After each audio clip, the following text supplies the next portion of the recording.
Hey guys, a bit of a different video today. If you've been watching Genshin content on YouTube for a while, you may have come across this channel called LimitFrost, who deleted a lot of his videos recently. But before we proceed, who is LimitFrost? LimitFrost is a YouTuber and actually one of my former friends who makes content mainly focused on Genshin Impact and Honkai Star Rail. Just like, well, a lot of Hoyo content creators. And just like many small to mid-sized channels, he put out many different types of content and experimented to see what worked out for his channel. We met when both of our channels were a lot smaller and we just made many short shitpost type videos related to Genshin, and that's how we grew our channels. At one point he made a video touching on AI art, and I use the term for the sake of convenience. I'll never consider this trash art. Anyway, the video did pretty well, so he started making more content around the topic. He even sent me pictures of Yoimiya that he generated with AI for my last birthday. I've never been a fan of AI art, but I didn't have a strong stance on it back then, so I didn't think much of it. But I appreciated the kind gesture nonetheless. Over time, he made more videos about AI and eventually started making animations with AI voices replicating the voices of characters in these games. And he grew his channel by making this content, so I guess that's why he's stuck with it. I mean, even his channel banner is filled with AI. I eventually stopped being friends with him after learning about the harmfulness of this content. AI is a great tool, don't get me wrong, but when it's used to replace creative work, that's when it becomes a problem, especially when it's built on stealing. It's why I've come to have a stronger stance against AI art as well, as a result of interacting with artists, as well as kinda getting into art myself.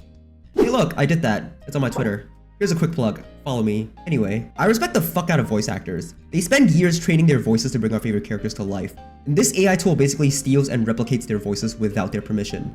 Personally, I think it's acceptable to clone, like, presidents' voices to make joke videos, but the line should be drawn at people who use their voices to make a living. And well, LimitFrost did both. A lot, actually. And I'm sure the videos were monetized too because, well, there was no reason not to monetize them. Gotta get that bag, you know? So essentially, he was profiting off of stolen property. I'm not saying those videos didn't take effort, but something can be considered theft even if it takes effort. You wouldn't justify someone robbing a bank just because they put in a lot of effort to do so.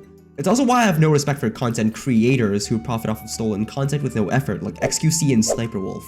So one day he took down all the videos he made with the voice actors' cloned voices, which brings us back to the main topic of this video. He made a post and pinned his comment under it saying he was going to stop making AI voice content. I just want to make it clear that I will no longer be using VA's AI voices for this channel. I understand that it isn't right to use VA's voices without their consent. I just wanted to make creative content without having to put out tons of money to use a real VA's voice in doing so.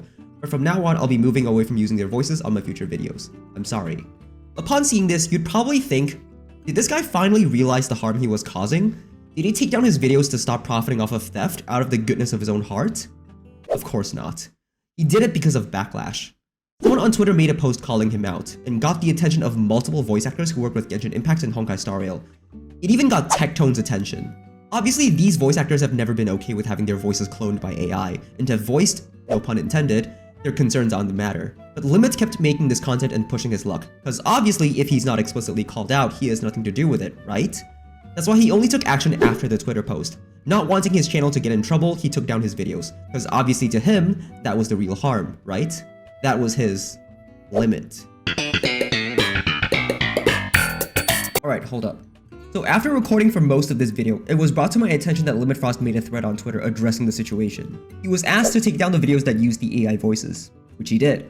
But due to what appears to be a mass reporting of the channel, he got a lot of copyright strikes on a bunch of videos that didn't seem to deserve the strikes. Now, credit where credit is due. Back when I watched his videos, I can say that his videos were great, and as far as I know, ethical. And they mostly fell under fair use. And with how broken YouTube's copyright system is, it may very well be possible that most of these strikes aren't even deserved. But if these strikes are the result of the mass reporting of his channel, because of, you know, him gaining so much from these stolen voices, then these strikes are, in a way, the consequences of his own actions. His YouTube channel might get terminated, and if that happens, well, it is what it is. I know there are many more creators out there doing this kind of thing, but I think LimitFrost is the only person I can really talk about because I've known him personally. Just look out for which content creators you really support, especially those whose content largely profits off of stolen work. Maybe consider supporting a channel that doesn't take things without permission. Hey, Editor Geo here. I just want to say this was very poorly worded. What I meant was, you can take parts of other people's work without their permission, as long as it doesn't serve as the backbone of your content, and you repurpose and transform the content in a meaningful way. Like, you know, mine. I've never really made a video like this. I just made it because I felt like it's something I can talk about. Let me know if you want to see me just talk about stuff from time to time as opposed to the usual Genshin content. Obviously, I won't be good at it since this isn't a commentary channel, but if you like this stuff, maybe I can make more. It also helps to spark some conversation, I guess. Let me know what you think about this whole situation. Does he deserve this backlash? Comment down below, leave a like, subscribe, all that good stuff, and I'll see you around.